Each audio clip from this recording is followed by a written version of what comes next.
everyone. Thank you for joining us today, both in person and via Zoom. Our guest speaker today is very near and dear to the staff here at the Fieldhouse Museum. Ed Nichols is not only a dedicated board member, but also supports and promotes the museum in many ways. Ed completed his Bachelor of Applied Arts and Science degree in advertising design from Iowa State University and his MBA in marketing from St. Louis University.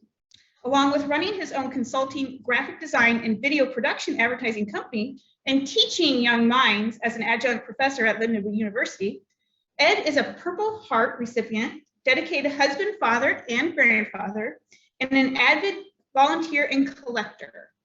He volunteers with several organizations in the St. Louis area, including the St. Louis Art Museum, the Docent Council of St. Louis, the Humane Society of Missouri, and is the past president of the Historical Society of University City. Did I get all of them? Yes. Okay. Ed's many collections have been displayed at several institutions, including here at the Fieldhouse Museum, the Tapmeyer Homestead, and the Missouri History Museum. I have to say, his bagatelle exhibit is quite exquisite. So with further ado, I give you Ed Nichols. All right, thank you, Stephanie. Thank you for letting me put this collection down here.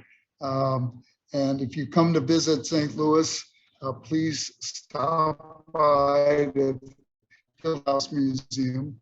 It's right across from the ballpark. You can't miss it. Anyway, Stephanie named it Bagatelle, the Ed Nichols collection.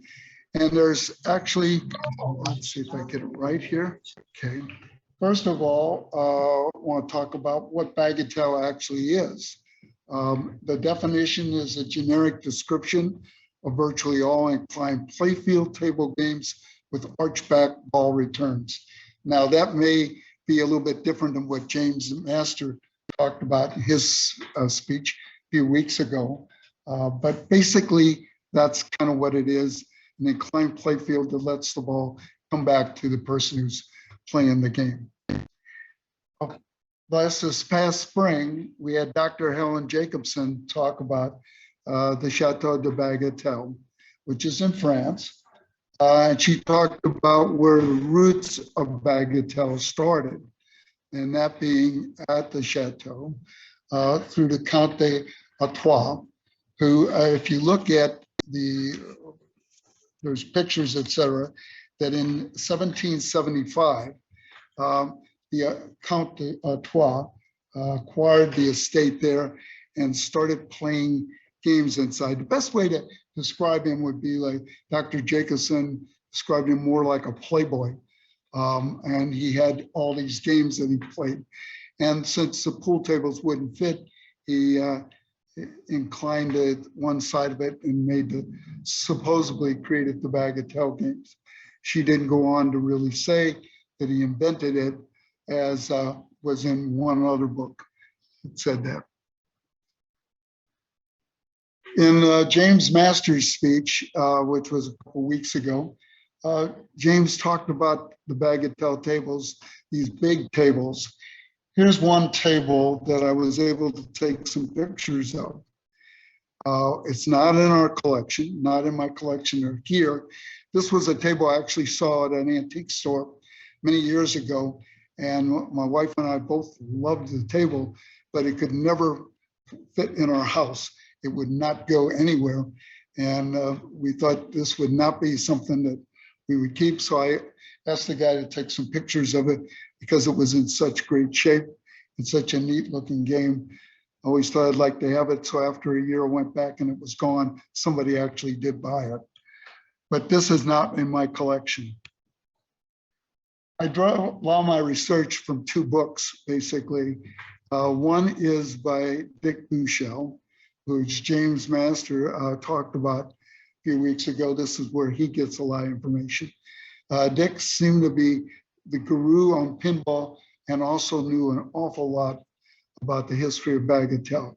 His book is one book you must have if you collect these games, because it really gives a great history. I think he did a fine research and everything there, but there could be things in the book that are wrong, but I don't know about that. I just know about collecting. The other game book is baseball games. One of Bagatelle's greatest users of the Bagatelle game was baseball. Baseball was in from 1860, and in about the late 1800s, it became like America's game. It was the game everybody was playing, and Bagatelle lent itself very easily to baseball itself. Here's just a picture of some of the games that are in the collection that are here on display, and we'll go through them individually to give you an idea of the depth of the various different games I have in my collection that are here on view right now. Fuck.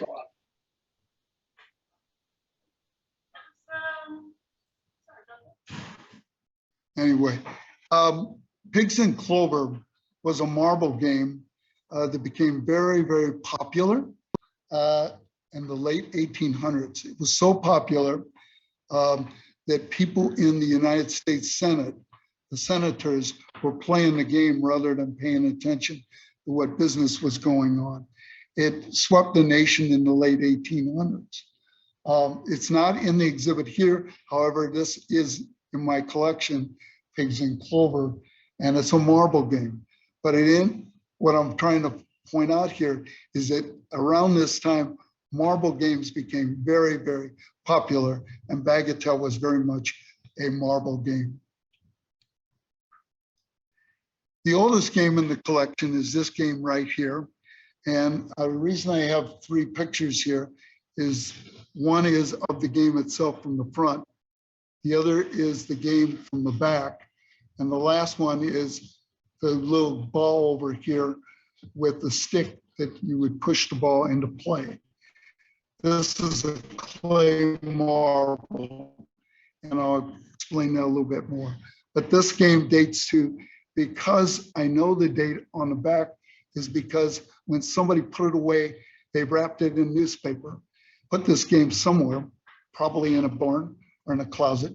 And when I got it on the back, nicely attached to the back was this newspaper, and it had a date on it dating in the 1850s. So I have sneaky suspicion that this game is from the 1850s. One of the first games that come was a direct miniaturized descendants of the Cockamaroo and Tivoli, of which James Masters talked about in his speech. They were played with clay marbles and chopped by a pusher or a cue stick. How that was done, if you look at this bagatelle over here, this particular one has the directions for playing the game right on the front. Most of the games I've collected have the directions. If they have the directions, you'll find them on the back of the game. But this one has it on the front. You would score either by pushing the ball with a cue stick or a pusher off of this ramp onto the play field, or you might use a cue stick if you go over to the other side and push it on. Obviously, there's no ramp on this side. It could also be for those that are left-handed or right-handed to put the ball in play.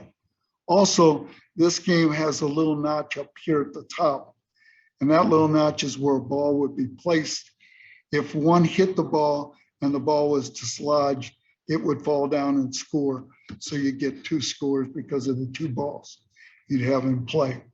One of the other things to note about these early Chinese sort of bagatelles, which I'll get to in a minute, have this particular design of where the cups are placed on the play field.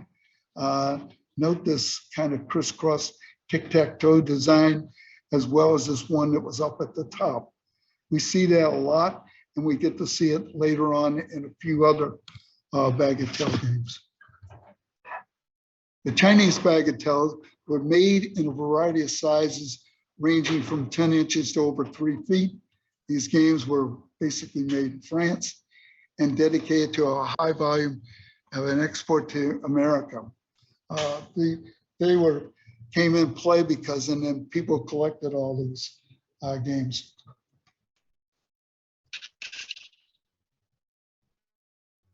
the same design, and basically the design on the playfield, which was the graphics, I should say. And the playfield again has this little design on it that I talked about a little earlier. And the pusher, you can see a little easier on the side. This game is in the collection on display as well. Here's another one, these cheap French ones that flooded the American market. And post the Civil War, the toy market established bagatelle as a basic plaything. First, right after the Civil War, things were going to start to change. But this one, I'm not so sure it was made in France, simply because we have the American flag up here on the top. And on a couple other ones, we have things that are indigenous to the United States. And also on the back of a few of these, it had where they were manufactured or made, and it came out of a place in Rhode Island. There's just an array of the different Chinese bagatelles that are on display here. Notice again how the pusher on one side and where you might use a cue stick on the other, and putting them into the play field as we see all over here. And the different design, which where the cups are, is all basically the same on every one of them. Are those all painted wood, those ones you just showed there? Are they? Are they all painted wood? Oh, I go into that. They are, the wood is not painted. They're printed and then they're applied to the wood. And somewhere along the line, the way one of them said, they're actually printed and then they're hand colored in every one of them. And if we go back to this one here, this one is pretty light in color, and I had two of them that I actually bought, and the other one is rather dark, and the colors are basically the same, a blue and black and a brown, but on the other one it's very different, a little bit different. So whoever hand painted them, you know, there may be a better hand painter or who knows what. But, and we have a couple questions. I normally want to, since we got on it. One is, do you have any dates, known dates for the Chinese bagatelles made in France? And they mentioned that they're very nice. And then, is there any link to China other than the artwork? I don't know. I'm going by Dick Buchel's book on that myself, and I don't recall in there he gave a time limit when it was. It was in the mid 1800s, about the 30s to the 90s, when these bagatelles were coming into the United States. But when that kind of shifted to Americans making them, I have no idea, because there's no dates on any of these bagatelles that would tell me when that happened. So basically, these were the first ones to come in the United States around that time. But there were bagatelles in the United States before that time, based on the fact that the French brought them to the United States with the Revolutionary War. In 1870, things started to change a little bit. And here we have Montague Redgrave started making these bagatelles in New Jersey. He manufactured from 1870 through 1897, basically, and he went on beyond that, but he wasn't as popular beyond that. And I think he started making them for other people as well to sell. They're assembled with both wood and metal. The one thing Redgrave did at this time, you can see the same design on the playfield. Some of his earlier ones, and even later ones in the 1800s, past 1870, had a wood cover over where he put a spring-loaded plunger on here, or pusher, you might say. And the problem with this was you couldn't really see how far back the ball was that was being put into play. But that was part of what he was trying to do anyway. He put the spring-loaded plunger. He was the first to do this. And the plunger was so powerful that when they did it, the clay balls broke. And we saw they had to start getting glass balls and other sort of balls to put in there because they would break with the impact of the spring loaded onto them. But he basically followed somewhat similar the layout of the Chinese or the other type of bagatelles. And what we see here is that same design, and we see a little spot up here at the top, which you can hardly see. And that's where you put another ball to go into play. We see over here in 1870 and 1871, he put his patented metal plate over it with his patent. You can see part of a plunger sticking out up here, but the ball again couldn't be seen. And he had a patent on it, so nobody else could make this spring-loaded plunger with this cover over it like that. And that posed to be, he had a monopoly at first because of that, which was going on. All these games here, except this one here, I'm not sure. It looks like it's covered with leather, that it might have been a piece of leather they put on there. Here is definitely felt, a felt material on both of these. This one, I think, was played and put in sun a lot somewhere, so because it's faded out, whereas this one probably was stuck in a closet somewhere and is in very good shape. And all of his ones like this, he actually produced a third one, which was a smaller one, the version being a larger one, middle sized one, and a smaller one, so that they had different price points so that somebody could buy them. And I'll get into pricing of some of these games later on. But essentially, Redgrave was the first, and he was trying to get the market. But one of the things he had too was he started putting bells on them and little stars that would rotate around. In 1890, Singer started his bagatelles, J.H. Singer. He was basically a game manufacturer and toy manufacturer, and he got into it just like anybody would. If something's becoming a craze and there's a need for them and there's money to be made, guess what? I'm going to get into the market. But he had to get over the patent that Redgrave had. So when to get over the patent, he put the plunger down in here, but in such a way that you could see the plunger and see the ball through the metal plate to where it was when you shot it. The little plunger that sticks out, a little pull to it, is very small, and I can see in many cases it probably worked its way loose and got lost sometimes because it was glued in there, and that just came up that way. And it basically, the plunger would then break off and you'd have to get another piece to put in there. But these two obviously made it through quite a number of years. His other way, instead of a star in the middle, he put this little, I don't know what you call it, little numbers on it for scoring purposes. And if you move the arrow into what he shows you right here, where you can put the point here and the back of it here on the other side before somebody shot. If they moved the arrow, they would get those points in, depending upon where the arrow went on the round thing or whatever you want to call it. Again, basically the play fields were covered with some sort of material, or in this case, felt again. And obviously it was green at this time because bagatelle basically came from pool or billiards, and it was a green, mostly covered in green.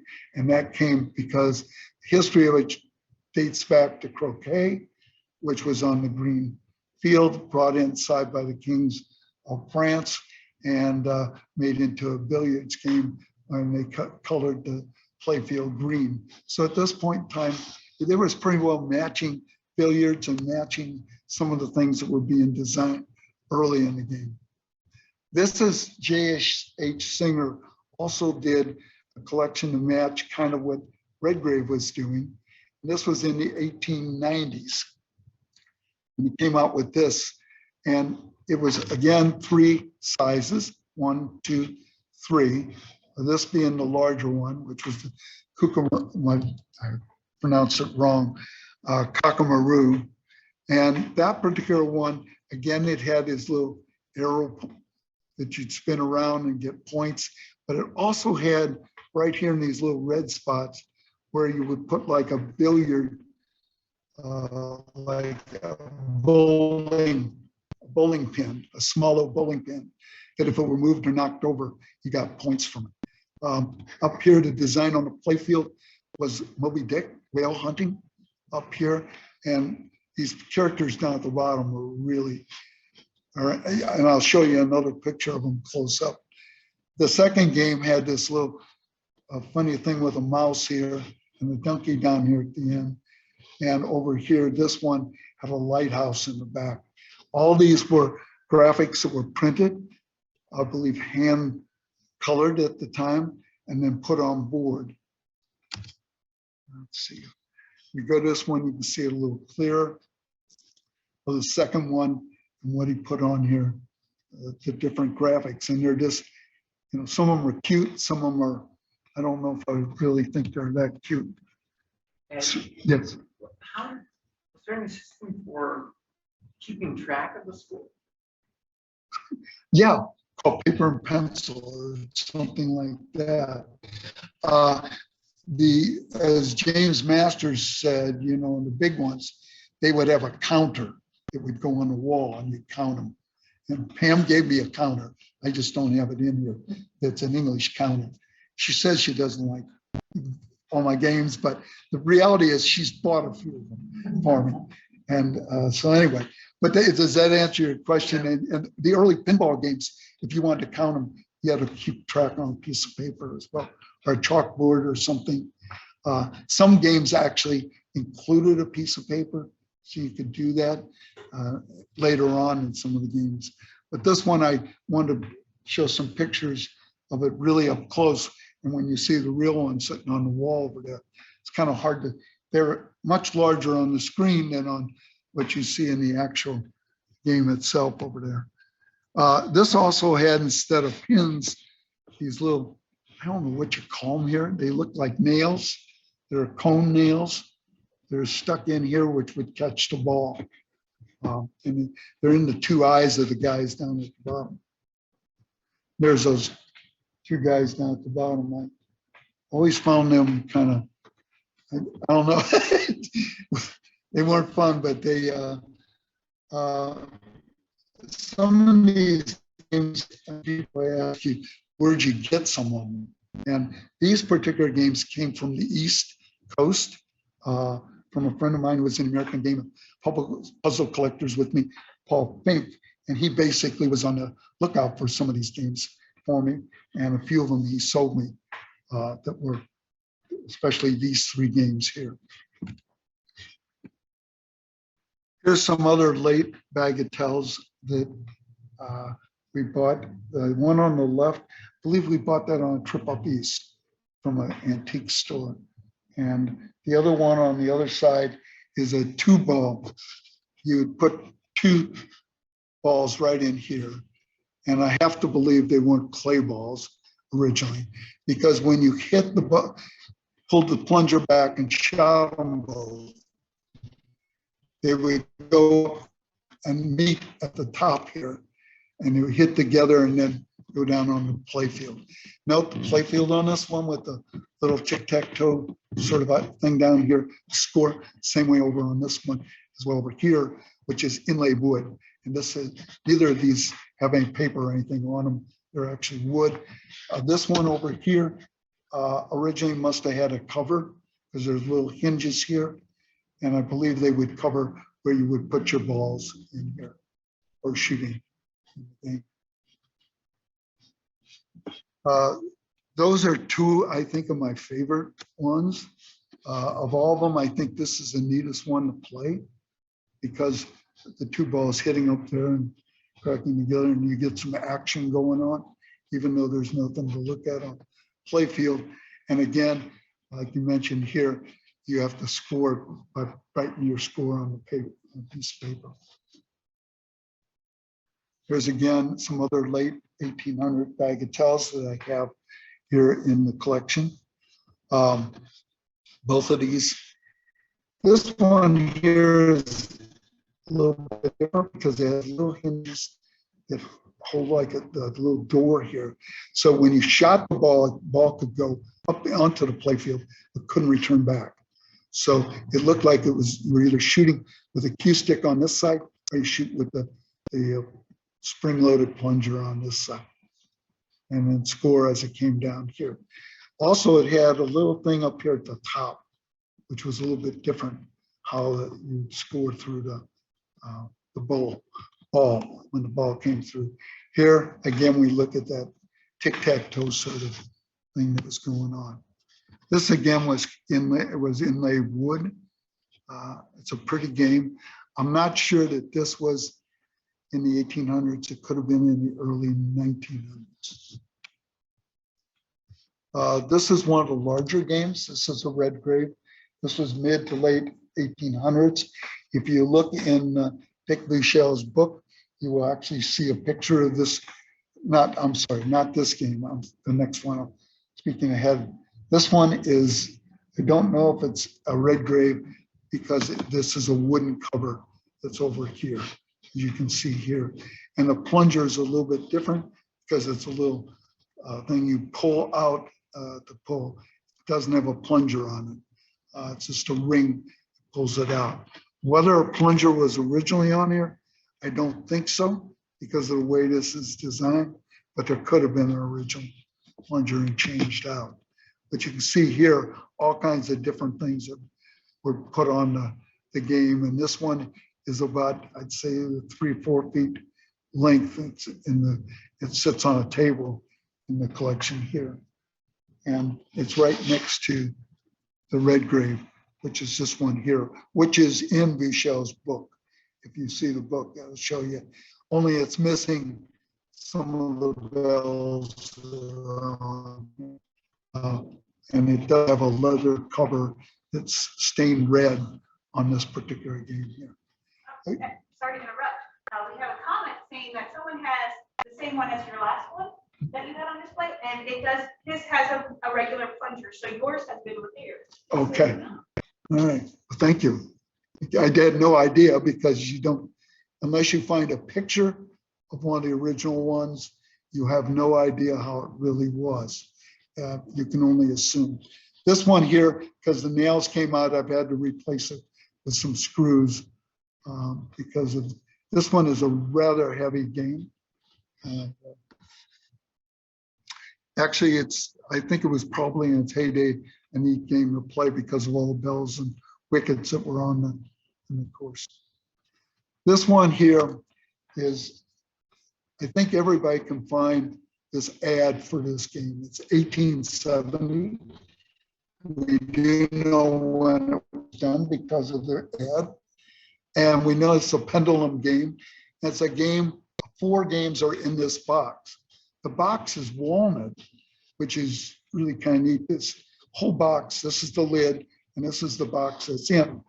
The game itself is in pretty good shape, except for the way it originally was done. You can see on the 4 things on the ad here, how the back put up, and I don't know what you call these things, but it would be up here with a string that came down to hold a ball, and then the ball would shoot a marble down or whatever it may be to try and do one of the games. That's how you put a ball in play. Or as you can see this little loop here, this was used for the ring toss game, which is this part right here, which would be set up down here.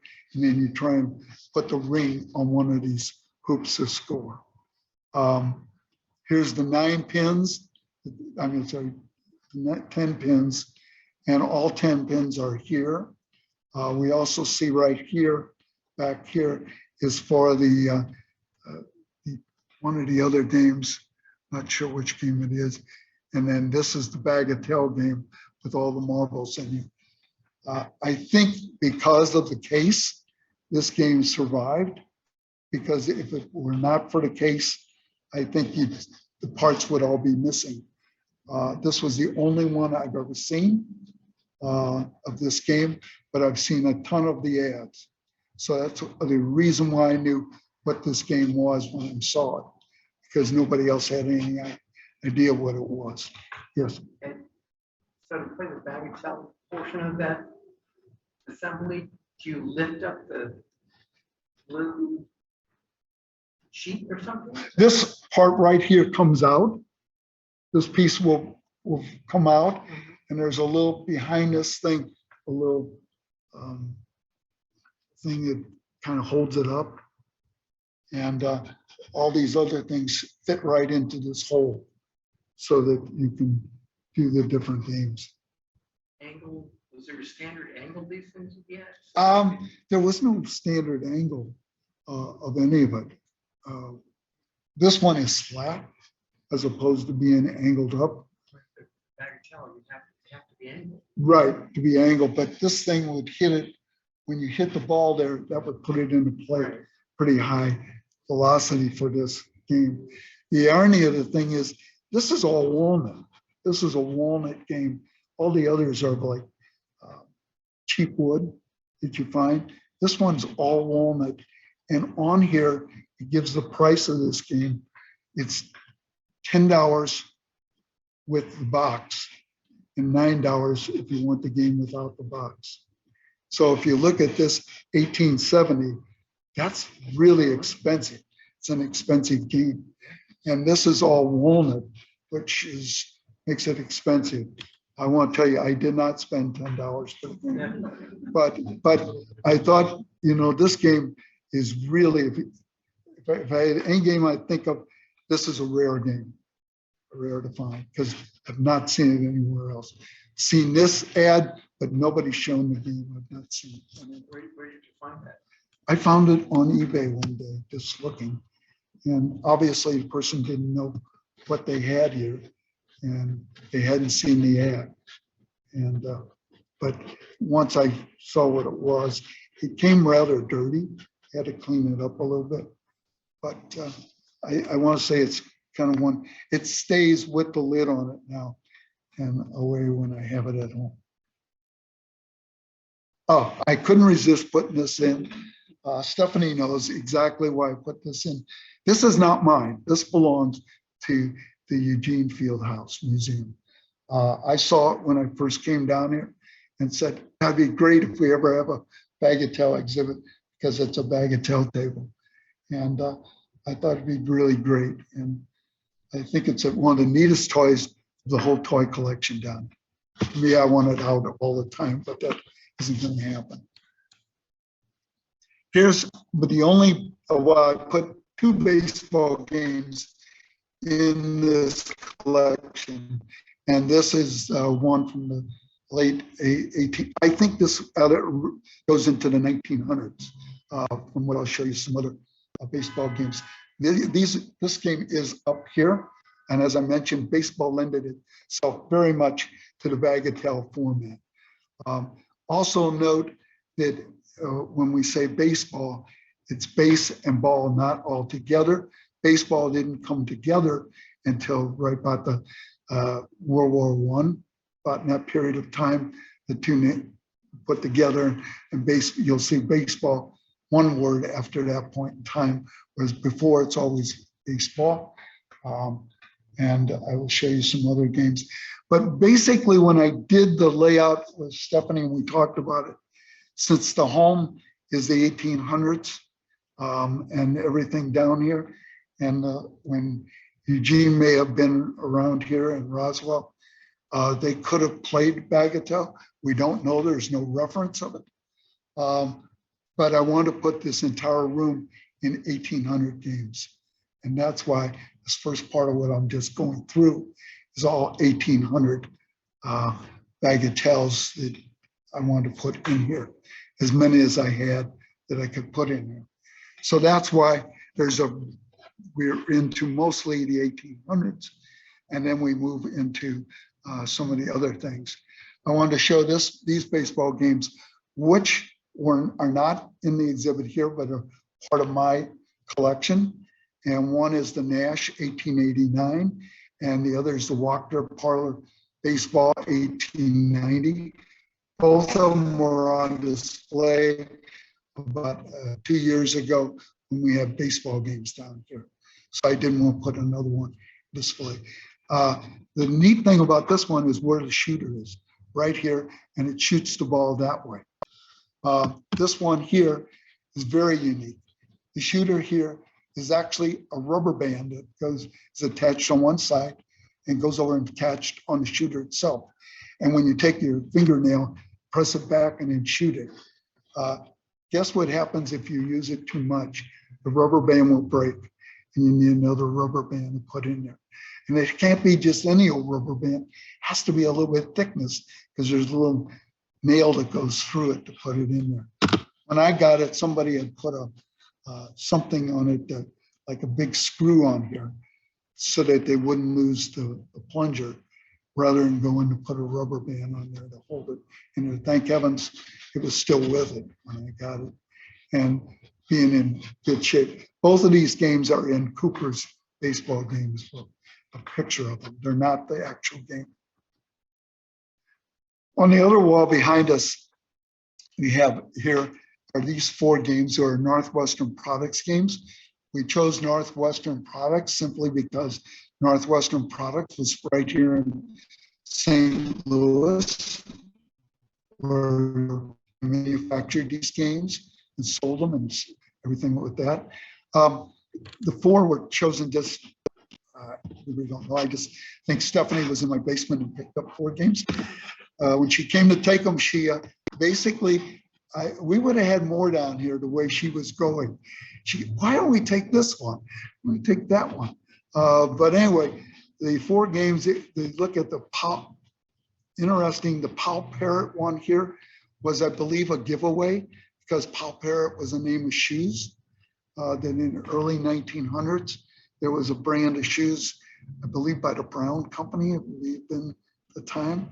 And they'd used all kinds of different things. If you bought a pair of shoes, you might get a game or something like that. Bumpty was another one of their games.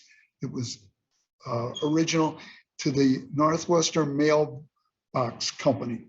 And then they later on changed it to Northwestern Products Company. And they made more than just bagatelle games. They made all kinds of little toys and things like that.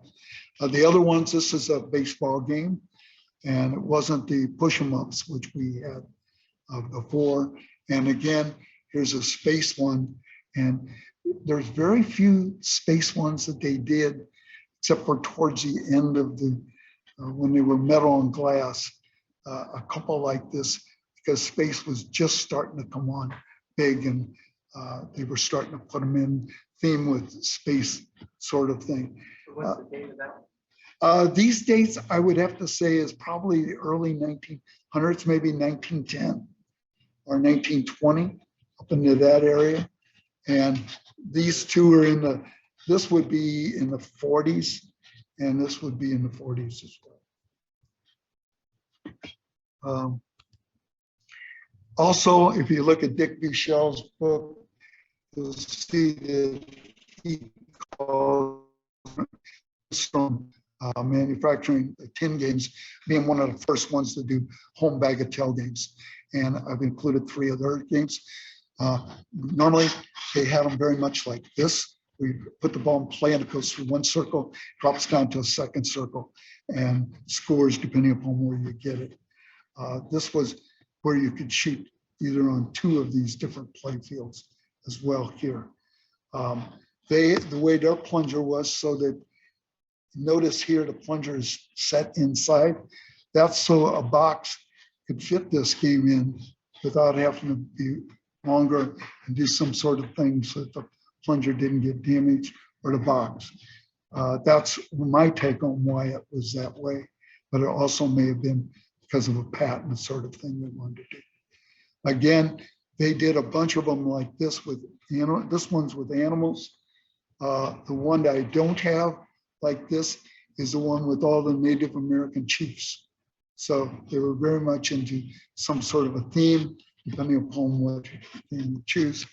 But these are the three that are on display right back here. We have a little case on the side, and we go back to 1800 games.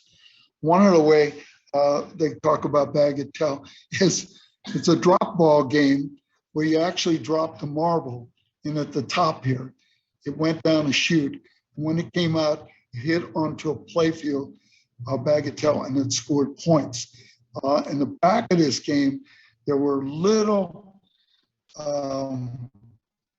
pins that were probably about not even an inch high that were inserted into the back. It rose the playfield up. And this rail pull that you have on the side or hinge actually would hinge up so it would lock the box so it wouldn't fall down when you did anything. And the name on it was Agate Railway Bagatelle, late 1890s. And the box would then close up and could be stored away easily. Had a little hinge on here, it still does. It locks it in place. And this is where the ball came in. Originally, when I got it, there was still remnants from when mice were making this their home. So it's kind of interesting sometimes when you find the games, you know where they were stored over years. And because they only ate down here, the box is in really good condition. Another one, drop ball game in the 1890s is this called the way this one was played was basically inserted the marble in here. You turn the wheel and a marble would come out one of these two slots, and then it would fall down on the play field here and score points down here. This was totally tin, kind of neat game to play. And I think this is a score over here, how you would score the game, because it doesn't function any other way. One of them was Patton. This was the Jolly Marble game, and it's March 1892 when it's Patton, so we know that. Many of these games, you put the ball up at the top, the first clown or whatever it would be, would then, because the weight at bottom of the cup, it would turn over, hit one of these cups, and they would proceed to put it in the cups all the way down to the chute, and then it would score onto the bagatelle game, same way as the other ones. These are extremely fragile. They probably broke pretty quick because if one pin were just slightly off, it would not go in the cup the way you wanted it to go. There's a hinge sort of wire over here that held it up. When you pulled that out, this whole thing would fold down in its own little box, so to speak. So this part on the top folds down to the bottom. And that's the way my wife sees it in the basement, all folded up. So Ed, did these compete with plunger style bagatelles? I don't think they competed. I think they had their own customer to it. I think it wouldn't compete with those that much. That's my own take on it. Because these are the late 1890s, and you're also looking at marble games, all kinds of them coming on. And it also was a takeoff to, I don't know which, trade simulators, which you would drop a coin in at the top, and it would go down through a series of things and land on the bottom. Depending upon where it landed or whatever, you get a cigar, a cigarette, or whatever, and they would hand them to you and then take the money out, and that's how they got paid. Or so you had fun, you could get 2 cigarettes or 3 or whatever it was, whatever, promoting tobacco very much in these days. The home games, the games were not counted. You use the home games. They were home games when they basically were kind of lap games more than anything else. Some of them would be in a parlor, like the big one in the 1800s would be a parlor game, and these became lap games because very much so when we get into pinball and back in there, you see the difference between a home game and a game that was meant for a bar or somewhere else. Oh, this particular game, drop ball, was interesting when I saw it. I had to get it because I know it's an 1890 game. Note the name on it, pinball game. According to all the books, official and an ad coined their pinball game pinball, and that was in 1930s where they came out with their game in an ad, and that name stuck. Then pinball, but obviously the name pinball was used before. A lot of them called it pin game, marble game, a lot of different things rather than a bagatelle game. But I thought this was very interesting because the name on it, that does not fold up. That's all one piece. It's very fragile. I try and keep that way out of the way so nothing happens to it.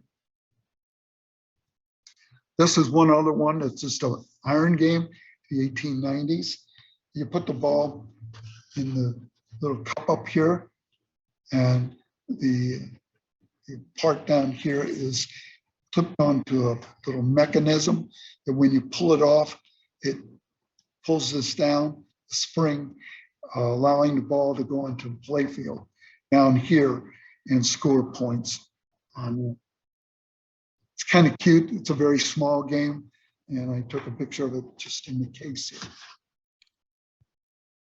This is for James Master, because in his talk, he talked about Tiger Tim. It's the only game that I have. It's from overseas or from England. And this one is a story. I think he can tell you more about Tiger Tim. You lay all the characters down, and when the ball goes in the hole, it puts the character up and scores your points by there. And I think it's a pretty neat game. I thought it was kind of neat, but it's missing the little part here. It collects the balls and holds onto the balls. It's got the shooter, put it in play. But I know he showed a picture of it in his last one, but we do have it here on display. Again, this was Hustler Toy Corporation, and I'll go real fast. This game commemorated the Lindbergh flight to Paris, France. It was made by Hustler Toy Corporation, I want to say the late 1920s. Hustler Toy Corporation was not known for bagatelles. This was the only bagatelle game they made. The way they put it into play was this little thing here that would hit the ball and push it into play. There on this side was a finger. Here you are, right there.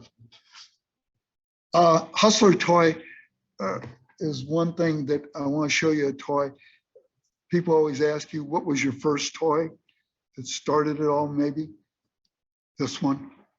The Hustler Toy Corporation, and my wife knows where my grandfather gave me this toy to play with as a kid. I was so distraught that I had it broken later on when I went away to college. Came back home, my dad had pitched it because he thought it was broken and needed to be pitched. And we spent many times looking. And then one time at an antique show, I saw this game and I said, I don't care how much it costs, I'm buying it. And later on, I did research on the Hustler Toy. They made all kinds of games like this. They made a golf game and a football game. And this was actually the third baseball game they made. They made two other ones that were based upon this. And then this one came along, and this was the one that they sold the most. It actually, I want to say, there were four that used this tin thing. There was the baseball, football, golf, and then there was a fortune telling game. And the rarest of all of them is the fortune telling game. But anyway, this was a fun game. I played with it but it's not a bagatelle. Two that I put in here because of the popularity. 1930s, the Mickey Mouse and the Popeye game. Very popular. This particular Mickey Mouse game is the American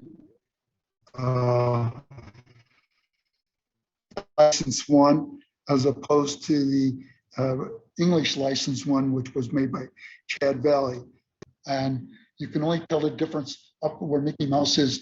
It'll say under there that was made by Chad Valley or made United States. The games are identical except for that one printing there. Two of the other games that ushered in the pinball craze were Whoopee and Baffle Ball, which these are the home models of the game. The other models of this particular games were the big ones that came out, the ones, the first games. The Whoopee game was all wood, this particular one, and the Baffle Ball had this aluminum here. I think that's the metal. It's a very sturdy game. It's a very nice game. Even the wood behind here, the game is printed on this one. They're printed on now instead of a piece of paper laid down. These are all decals that are put on this particular one. These are the home models of those two games that in 1932 were introduced by the company. I put this in here so you can see the price of these games. Mickey Mouse was 75 cents and Baffle Ball was $2. And you saw pictures of the real games which are here. If I were to say today, what would be the price tags on them from knowing what they go for? The Mickey Mouse would be higher priced than the Baffle Ball, simply because Mickey goes through a lot of different collections. And Baffle Ball does not. The only one that it sometimes gets confused with is baseball, and it's not a baseball game. So today these things are worth Thousands, hundreds? Oh, no. They were worth thousands. Pam would tell me sell them all. The pinball, the Mickey Mouse game, I'd say today could be anywhere from, depending upon the condition, somewhere about 125 up to maybe 200 to any idea how 300. many of these things were made? We don't really know because how many have been destroyed through the years. It's like pinball games. They really don't know how many are out there because in it was the 1940s or 30s, they destroyed a lot of pinballs in New York. LaGuardia went in there and they totally went in and just destroyed the pinball games. And people who took them home with them and stuck them in their basement. That's the way we have some of the pinball games from that period of time. A lot of them were destroyed. And this was another one that I forget the name of the company. They only made these two games. And ironically, these are a 2-player game on this side. And this is a 4-player game. And they're already, this one is in this size. And like this, you can't fold it up. And it's gravitated with a high point being here. So when you shot it with the shooter here, it would actually go up and then gravitate into here. And this one would gravitate over here in the same way here. And likewise there. And this one actually folds up and then you fold it out and it has 2 players in it as well. I brought them and put them in here because I haven't seen any more like this basically. And it probably was a unique company. It popped up, made a few games and left, but I think it's an older company that was making other things and added this to their line. So I really don't know that much about, but I thought they were neat games because you don't think of the bagatelle games as 2-player or 4-player games, and here was one that actually did that. Again, I have 3 pinball games in the collection that are here. Wiffle, which was supposedly the first, according to Dick Michel's book, Wiffle in 1931, May 1st, 1931, when it was patented, was the first pinball game. The pinball games, this particular one was 5 cents. You put 5 cents in there. It was named Wiffle because of kind of the sound of the ball as it went down the playfield. But notice the playfield is pretty well just a piece of wood with a bunch of pins in it.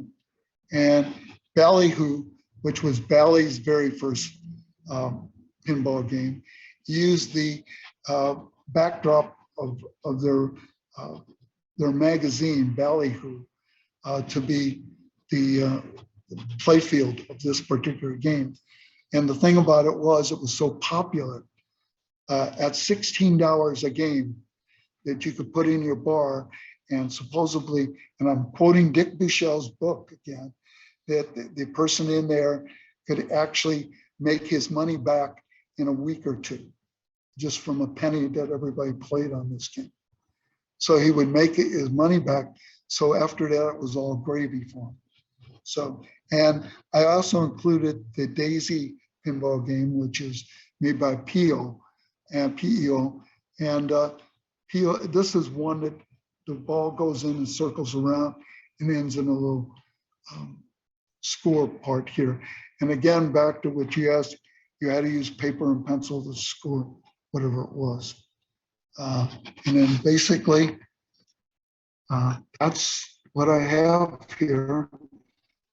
I think I covered most all the games. There's a few I may have left out, but it's been quite something. It's been a collection, I think, over 20, 30 years that I've collected these things.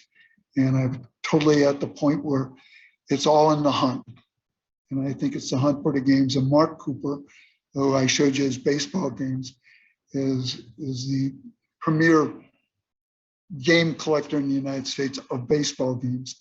His games are actually, he's given some of them to Cooperstown. Were in there. And when I saw his collection before he did that, it was a wonderful collection to see. And again, it just boggled my mind. All these games I saw in his book were right there.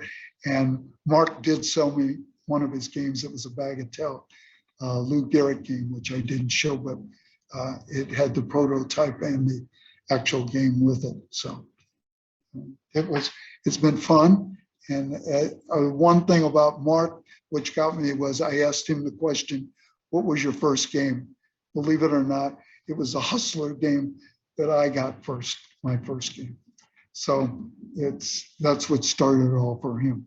So anyway, is there any questions? I have, maybe you may have.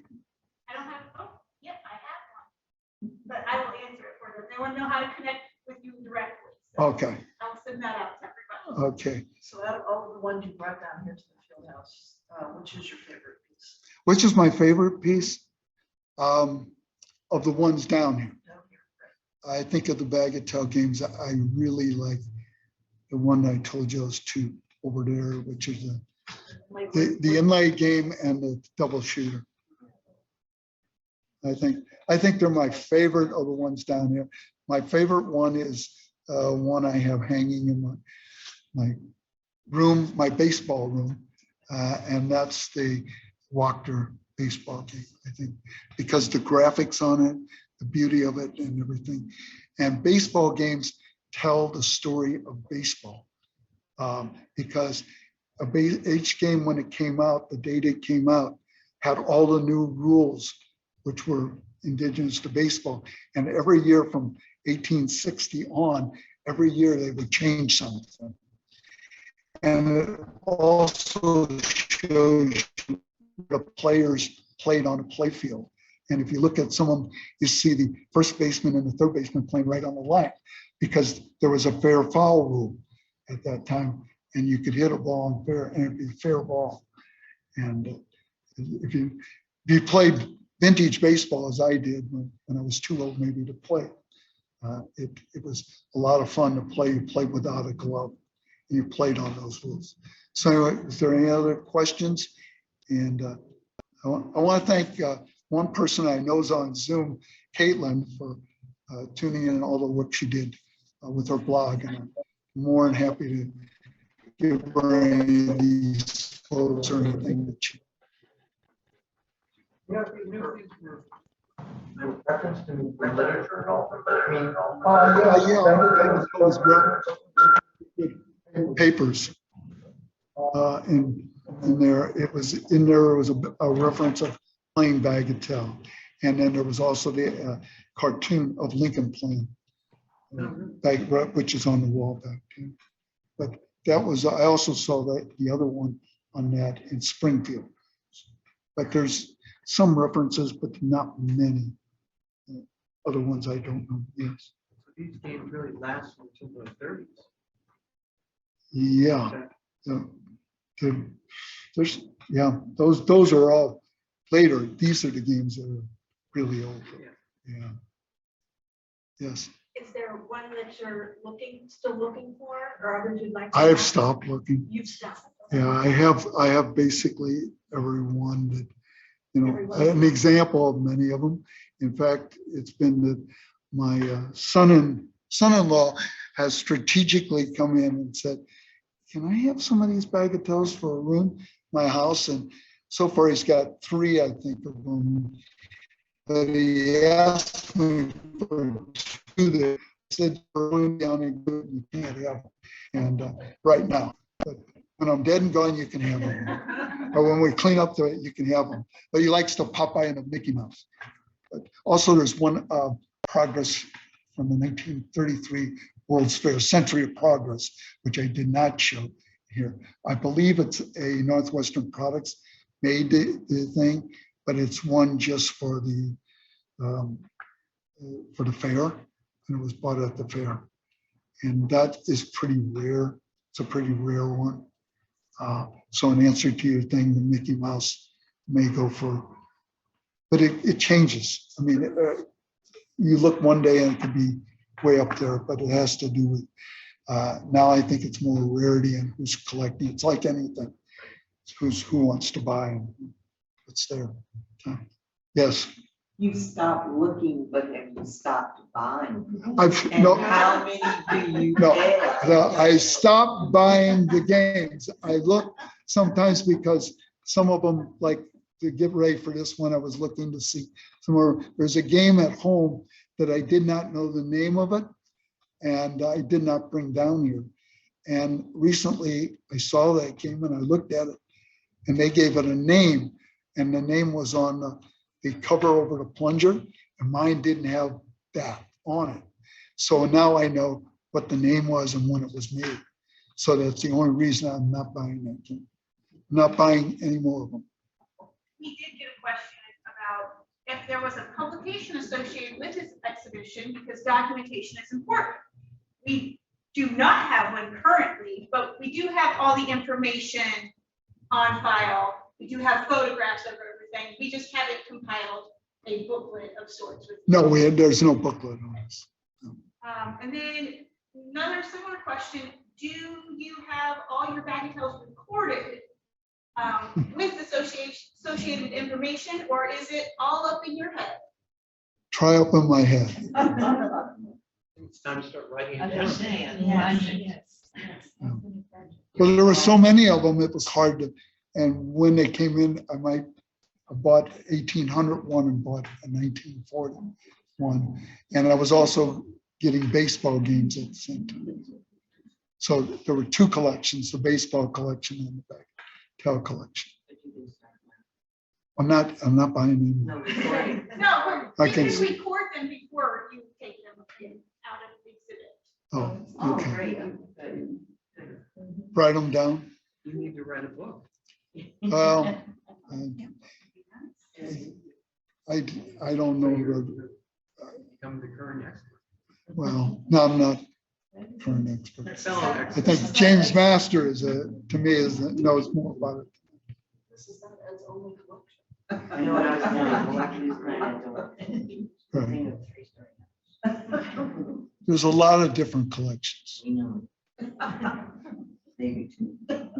So, going back to the angle thing, so these things did not come with a standard way to prop them up. Most of them did. Some of them have it on the back that you fold out. Some of them came just with sticks, I'm sure at the beginning, but those things get lost really easy. The one game that's here, that's standing up, I think right behind Susan there. You can see it's got 2. That's indigenous to the thing and floats out. The other one has 2 legs that you actually have to screw in to the back of it. Those 2 legs would come out. Where would they go? A lot of them, it's like the marbles. They're pretty well gone and things. And so it's really rare when you find everything together. I found them, and earlier when I was collecting, you'd find those things. I think today, if you look, you don't find many unless they've been attached to the back of the game. So it's just that way. And boxes, in many cases, if you have the box to it, it's worth more than the game of a lot of things. One of them being that baseball game that was the game that I played with as a kid. If you have the box, it's worth more. And essentially the one with the walnut box probably is worth quite a bit. There's one game I do have in my, I don't have the actual game, but I have the box cover to that game. It's a baseball game. I forget the name of it, but I found the box cover according to the Hall of Fame, Baseball Hall of Fame, who at one meeting I found the curator and asked him if they had this game and the box to it there. He said there was never a box to that game. And they said, yes, there was. I've got the lid. And so how valuable is it? I don't know. But I do know that nobody thought it was worth much when I bought it. But I think it's worth quite a bit. I've got it framed and hung in a room. And the reason it's so valuable is it has the all-stars of all 16 teams that were in the American and National League in 1914 or somewhere around there, or earlier. No, it had to be 1910 when the game was manufactured. And it's facsimile pictures of them all. And one of them, I collected particularly one man. His name was Red Doohan, who happened to be a catcher for the Philadelphia Phillies and the Cincinnati Reds later on. But he was also the manager of the Phillies. And I collected many of his baseball cards. In fact, I have almost all of them that he had because they were cheap. Nobody was buying them. But I also had this cover because he was the all-star for the Phillies for that thing. And he's right next to the facsimile of Hans Wagner, whose the facsimile is the exact one that's on the T206 baseball card. So So the Baseball Hall of Fame offered to buy the box from you? they don't know I have it. Okay. And there's some other things that are in the collection that I have a pennant that my grandfather had from the 1926 Cardinals when they won their first World Series. And they did not have a World Series pennant, but they did have a National League pennant. And he bought the National League pennant. And I've got it framed in the room. And when I was at the Cardinal Hall of Fame, I asked them, because they had pennants out, I said, do you have the 1926 pennant when they won the National League? He said, well, they didn't make a World Series pennant. And he said, but we don't have the National League pennant. I said, guess what? I've got it, and you're not getting it. That's it. Yep, unless you have any other questions on the floor about bagatelle? No? Okay. Okay, well, I want to thank Ed again for coming in. Thank you all for joining us. Feel free to take a look around. For those online, if you would like to stick around, I will bring out my cell phone and you'll get a live view of all the games, and I'll even play the 3 pinball ones here on display for you before we head out. As for wanting to contact Ed directly, I will get that information to you as well. Again, Ed, thank you very much. Thank We you. appreciate all that you do for us here. Thank you. Thank you, guys. Okay, thanks, guys. Thanks for all coming. Thank you for coming, Pam.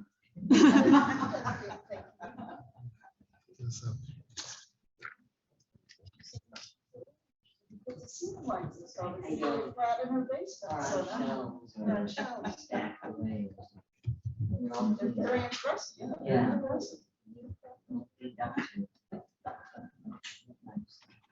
So if you are still, oh, yeah. No, it's a computer. Oh, yeah. We're going to take a look around.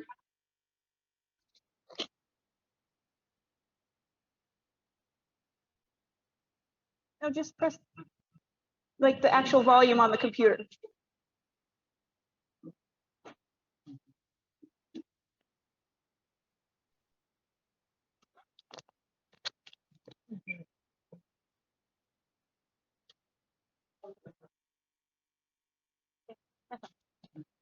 Don't worry about anything else.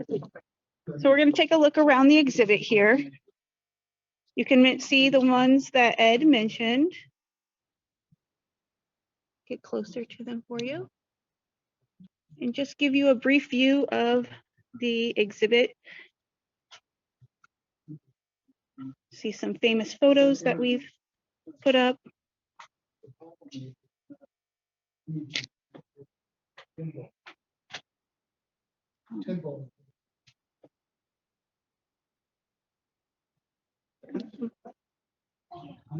This is the one that he said is our oldest on display.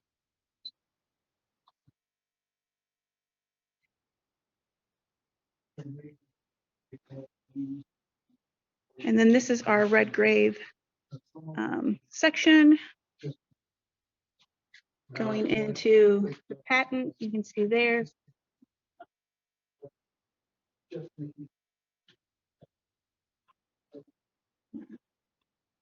This is the one that he mentioned is his favorite on display here. And then you can kind of see a close-up of the plunger.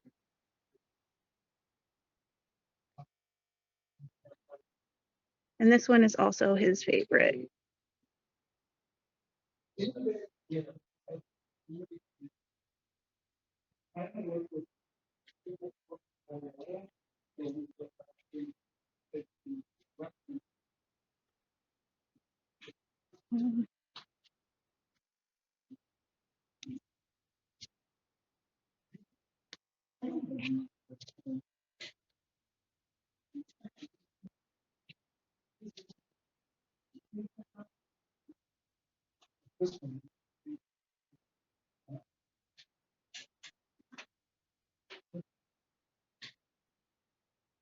See another patent here.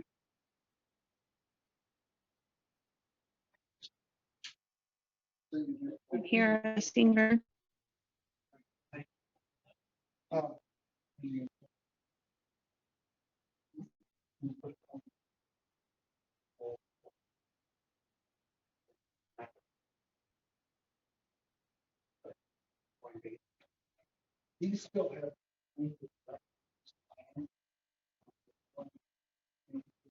And if you look here, oops, sorry, ran into something. You can see the size difference in some of the different games.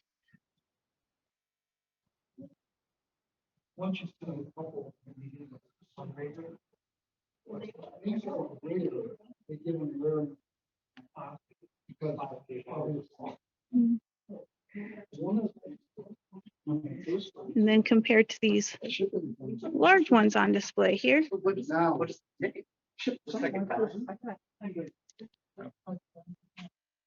So almost everybody I've seen, when you go to look at this thing, you say pick up on.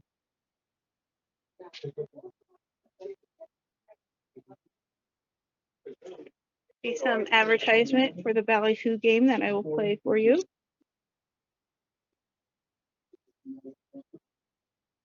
Whatever happens. So you can't even, you won't see people going.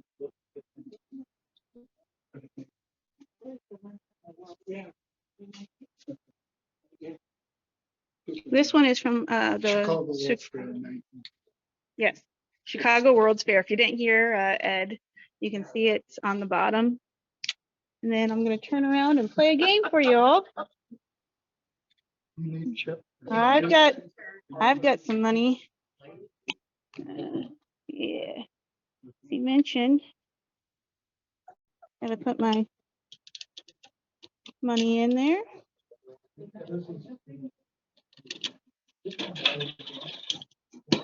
this one's a fun one. You have to kind of go slow when you turn the side.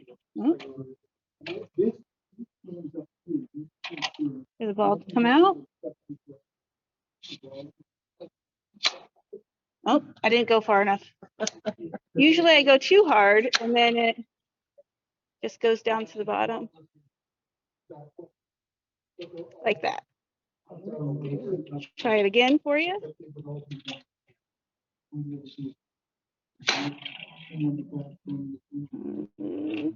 Ah,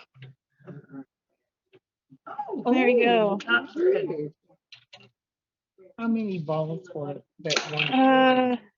I think there's 6. Oh no, this one has 10. And I got a 300 on that one. Wow. I'll show you. Hopefully I'll get it soon.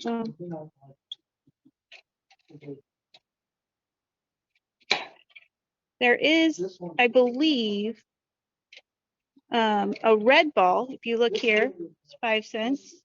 Has a patent number, 10 balls. And it says red ball counts as double. So there's the top. Oh, and here is our red ball, folks. So that would technically be 120. You keep score yourself, as Ed said. Show you the ballyhoo game. Oh, get my penny out here. When you push it in, it then opens them up and releases them all. And then this is just a pullback where it comes out. A better angle for you so you can see.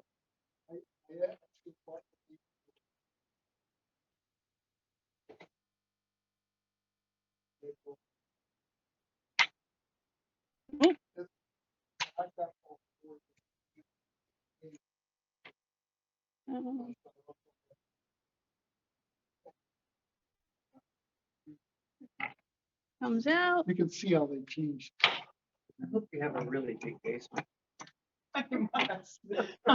That's how the ballyhoo game plays. Then we'll go over to our last game, the daisy game. Also another penny game. Maybe. Let's see if I can find my penny. Some, I mean, that one's got, it's in an area where things are stuck. I got 12. This one. This one, you have a little turn. So I think stack. Comes out. Some are smaller. Put them on the Inch. The name shows some different quality.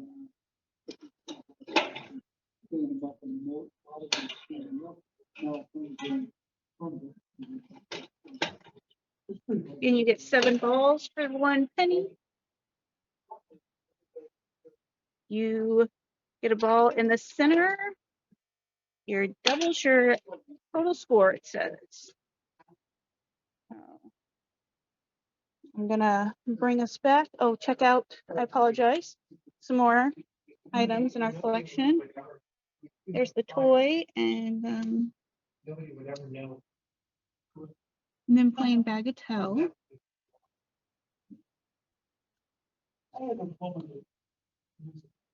Here's the game.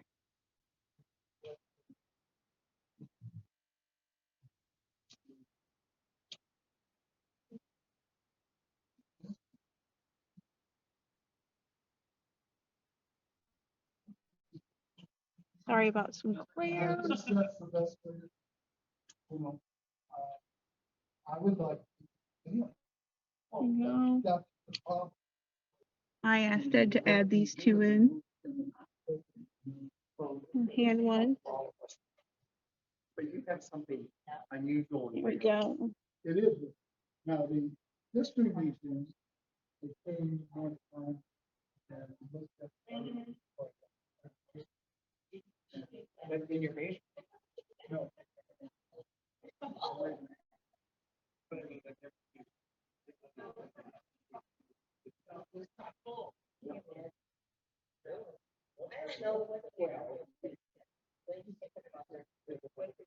See if I can get a better angle for you.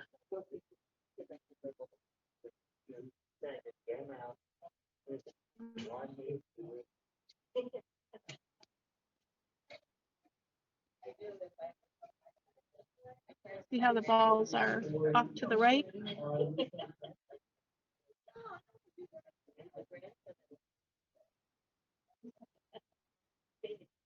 You see some have covers, some do not. I did not touch that, just so you know.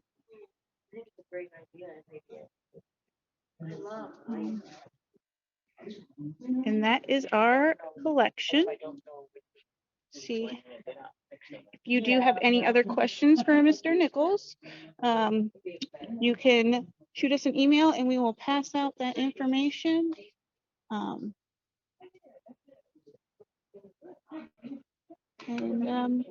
There is nothing else anybody wants to add. We are going to end the session now. Thank you all for joining us, and we hope to see you soon. Thanks.